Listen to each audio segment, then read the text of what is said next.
this is part 3 of Quotes of George Orwell. First quote is, "In times of universal deceit, speaking the truth is a revolutionary act." Yeah, so nowadays, just to say the obvious for anybody who's read the nutrition literature, low-fat vegan is the healthiest diet by far. There's no comparison. That's like, oh, you're so dogmatic, low-fat fanatic. But it's the truth, okay? And like to say the truth about other things, gender-affirming surgery is really a euphemism for castrating children. That's like, oh, a strong statement. No, it's obvious. We've become such a sick society. It's normal for a woman to, bump off her baby, okay? It's normal for a school to castrate children. That's sick, okay? Our art museums are full of this modern art fake stuff. It's a bunch of crap, okay? And the fact that this is so obvious, yet it's not in the public consciousness to say these things out loud on a routine basis is a sign how decadent and close to complete collapse our society is. Okay, Animal Farm quotes by George Orwell. "All animals are equal, but some animals are more equal than others." That's what you see coming out of, cow and then the moon, and then the next word would be the east type of rule. 2 legs bad, 4 legs good. Okay, Animal Farm was written in 1945. 1984 was written in 1948, and he sort of reversed the letters. Since 1936, Orwell had decided he would resist totalitarianism, okay, and he was absolutely brilliant. He died at only like 47. It's too bad. He would have done much more probably. Next, miscellaneous quotes from George Orwell. "All fiction is censored in the interest of the ruling class." Yeah, and that's one of the reasons why the writers, they call them the lost generation. I thought they stunk. Don't get me wrong, Hemingway was the best of them. Fitzgerald had a little bit to say. I thought James Joyce stunk. Virginia Woolf, all these sort of post-World War I atheists, they're worthless, okay? They're writing, there's no redeeming value in their writing, and they're a waste of time, okay? All right, next, whenever there is enforced orthodoxy, good writing stops. Yeah, that's why nothing comes out of the Soviet Union. No art or literature except to criticize it. Orwell, "Orthodoxy for the proles is unconsciousness." Yeah, there's a lot of proles who are good people, nice people, but they're so ignorant, they have no historical perspective because they have no standard to compare anything to. Okay, "How could you have a slogan like 'freedom is slavery' when the concept of freedom has been abolished? The whole climate of thought will be different. In fact, there will be no thought as we understand it now. Orthodoxy means not thinking, not needing to think. Orthodoxy is unconsciousness."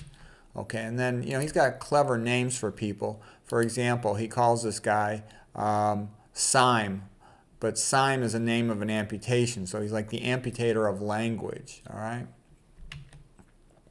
Orwell continues. He says, "It was as if some huge force was pressing down upon you, and something that penetrated inside your skull, battering against your brain, frightening you out of your beliefs, persuading you almost to deny the evidence of your senses.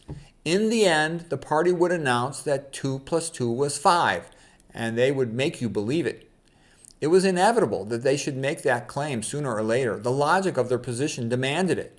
Not merely the validity of their experience, but the very existence of external reality was tacitly demanded by their philosophy. The heresy of heresies was common sense.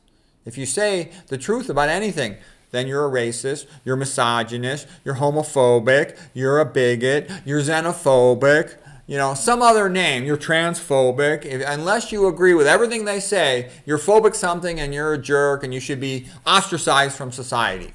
Okay? Unless you think that children should be all castrated, then you're evil. Unless you think women should all bump off their babies, you're evil. Okay? It's crazy. That's where we're at today. It's crazy. You heard about the guy, Enoch Burke, in Ireland, the school teacher. He refused to use the pronouns. They put him in jail. Okay. All right, so continuing with George Orwell. "The party told you to reject the evidence of your eyes and ears. It was their final, most essential command. And yet," this is Winston now in the book 1984, "and yet he was right. He was right and they were wrong. The obvious, the silly, the true had got to be defended. Truisms are true. Hold on to that. Stones are hard. Water is wet. Objects unsupported fall towards the earth's center." With that feeling that he was setting forth an important axiom, he wrote, "Freedom is the freedom to say that 2 + 2 makes 4. And if that is granted, all else will follow." That's right. So it's been said, free speech is the power of the poor. And that's why the ruler does not want free speech, because he doesn't want the poor to have any power. And religion is the power of the poor. It's not the opiate of the masses. It's the power of the masses. Religion from, it means relegare, legare, to ligate, to tie together the public, to unite the people. The ruler doesn't want that. The ruler wants, like the Roman Empire used to conquer all the local nearby city-states, to divide and conquer them. It wants every week. When they say diversity, they don't mean what people think by diversity. What they mean is keep the proles divided so we can just crush them and make them into slaves. That's what it means. When I was growing up, America was a melting pot. We are all Americans, okay? And that's how it should be. But no, no, no. They want all the different groups arguing and fighting and bickering and fighting over table scraps. So that they won't ever recognize they're just being forced into electronic slavery, digital. Okay, continuing here. The proles do not realize that the world could be other than it is. The proles have nothing in their small field of knowledge to compare it to. The proles do not know anything about history or other cultures. Yes, that's sadly true. Orwell continues, when the dogma is contradicted, the established will label it as heresy, and they will claim the speaker has bad motives. Okay, like remember what Viva Longevity said about me? He said, I'm divisive. I'm too divisive for the nutrition community. No, because I tell the truth as I see it. Oh, that's divisive, because I won't recommend all this high-fat, phony BS. Okay. Okay. Continuing with Orwell's quotes here. The proles can be granted intellectual liberty because they have no intellect. Those among them who are gifted and ambitious, those who might possibly become nuclei of discontent, are simply marked down by the thought police, and they will be eliminated. Yeah, so that's the future for all the smart people. And that's also why communist societies, they stink. They suck at everything.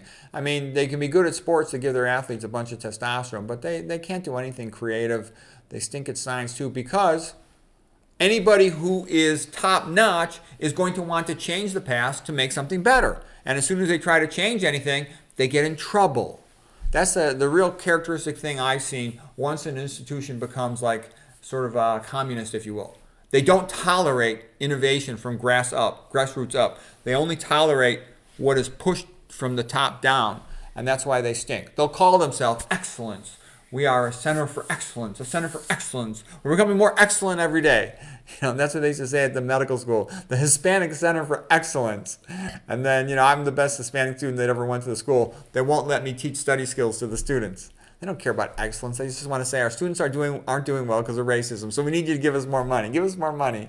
It's a scam. It's a racket. It's a scam. It's a scam.